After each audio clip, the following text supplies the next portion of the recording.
So Melody said something really important. We do it for the kids. Kids at the center of everything we do here at Ubongo. If you've come to our office, you've probably, come across kids coming to meeting rooms and running around.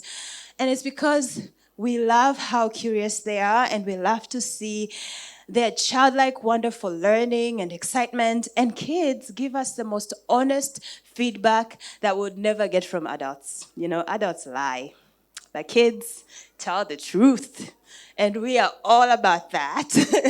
So we definitely leverage that to basically, and that is what helps push us forward to continue to do everything that we do.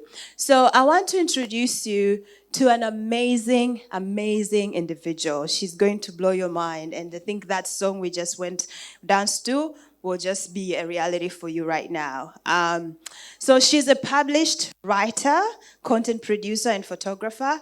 She loves art, debate, literature, and is passionate about environmental sustainability. She loves trying new things such as chess competitions and performing arts. And when she was younger, her parents noticed that she had a strong sense of imagination and encouraged her to write. This inspired her to write short stories of her own, which went on to be published. She recently participated in the Queen's Commonwealth competition and became a third runner-up out of all Commonwealth countries who participated. She has a strong sense of humor and great aspirations to make the world a better place. So please help welcome our guest of honor, Christabella Kahemele, to the stage. Yes. I can do anything. I can be anything.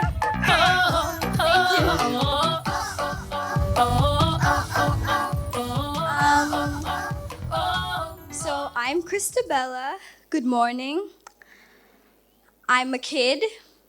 Yeah. And I see that most of the people in this room are adults. And you're probably all very busy with your grown-up lives. It's always like government this, taxes that. So I'm not sure if you guys remember what it's like to be a kid, especially these days. So today, my job is to tell you about some things us kids wish you adults knew about us. So to start with, we kids have worries, just like you do. We worry about what's ahead of us, we worry about our future, about getting good grades, and about getting into universities. And we wonder if what we're studying now will be relevant when we're older. I mean, nobody wants to spend 8 hours in an accounting class just to grow up and find that all the accountants are being replaced by robots. It's not fun. And we worry about the future of the world that we're living in. I mean, with the coronavirus and global warming, we wonder if the world will be a safe place for us to live in when we're older. And we also wonder if the reason adults don't do anything is because they know they won't be around to suffer the consequences. But anyways. Also, we as kids love spending time with you. I have a lot of friends whose parents just send drivers to pick them up from school and shower them with presents and gifts and things, but they don't know their parents at all. Now, before I continue, do not misinterpret this message. We like getting presents from you. Don't stop doing that. Keep on doing that. But we also like talking to you, and when we don't know you, we have no one to go to advice to when we need help. So as much as we love getting gifts from you, we love talking to you even more and spending time with you even more. Also, we want our opinions to be heard. So when we disagree with you, we're not trying to rebel or fight against you. We just want to be heard. So Dad, even though you think my socks look good when they're pulled all the way up to the knees, I strongly disagree. And that's okay.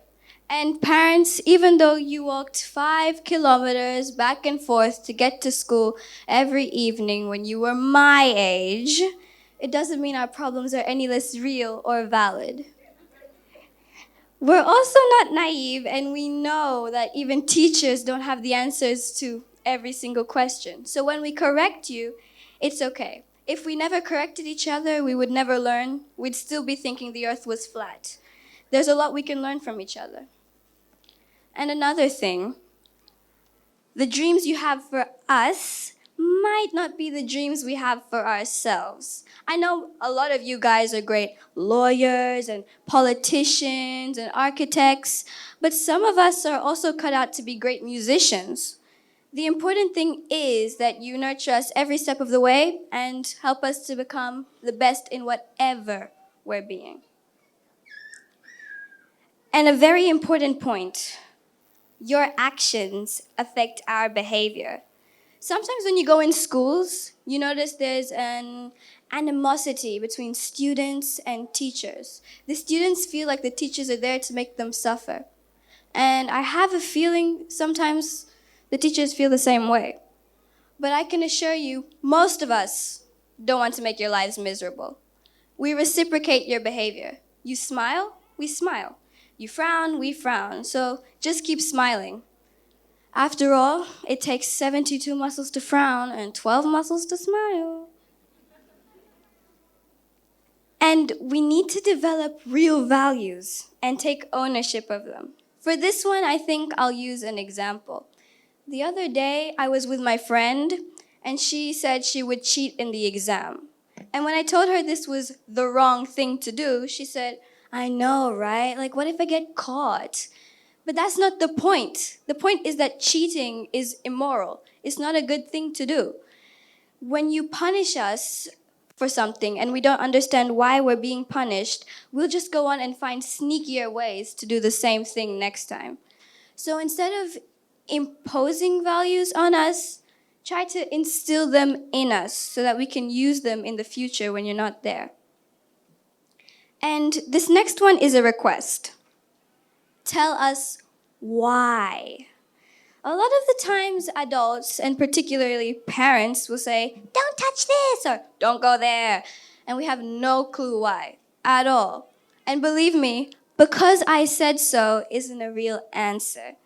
We need to know why you don't want us to do things so that when we're on our own, we can continue and make the right decisions without you being there.